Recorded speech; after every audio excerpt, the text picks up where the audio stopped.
اللہ رب العالمین ان قوموں کے معاملات کو کبھی سدھارتا نہیں ہے جو قول سدید نہیں کہتے۔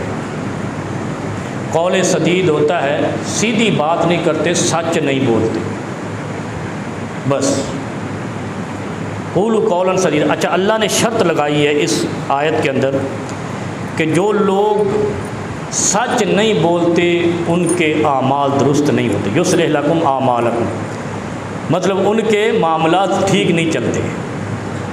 ہمارے ملک و قوم کے معاملات کے ٹھیک نہ چلنے کی وجہ یہی ہے کہ ہمارے ہاں سچ نہیں بولتے، جھوٹ بولتے۔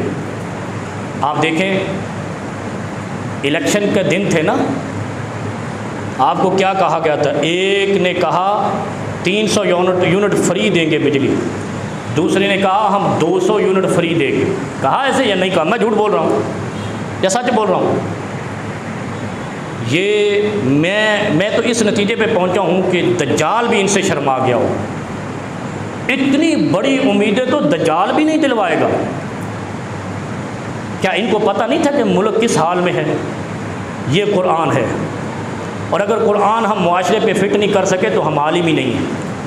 ہم پھر جاہلوں میں سے ایک جاہل ہیں کہ اگر ہمیں یہ بھی پتہ نہ چلے کہ اللہ قرآن میں کہتا ہے یا ایھا الذین آمنوا اتقوا اللہ، اے ایمان والو ڈر جاؤ۔ اتقوا اللہ کہتا ہے ڈر جاؤ، وقولوا قولا سدیدا، سچی بات کرو، آج کرو یا کل کرو، یصلح لکم اعمالکم، پھر اللہ کہتا ہے پھر تمہارے معاملات درست ہوں گے۔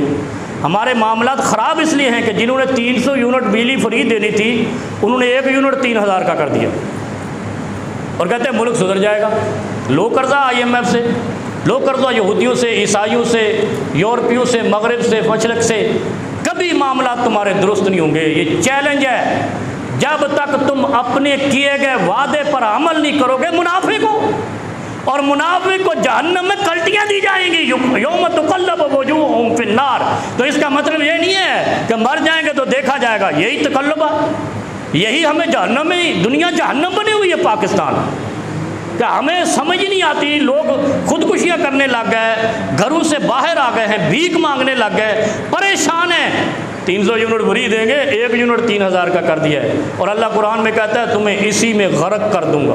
لَنُغْرِيَنَّكَ بِهِمْ ثُمَّ لَا يُجَاوِرُونَكَ فِيهَا إِلَّا قَلِيلًا۔ پھر اللہ اس کے بعد ایک اور بھی خبر دیتا ہے کہ اگر تم سدھرے نہیں پھر تم تھوڑے عرصے کے، الا قلیلا، تھوڑے عرصے کے یہاں ہو، پھر اللہ نے ایسی پکڑ کرنی ہے، ملیا میٹ کر دینا ہے۔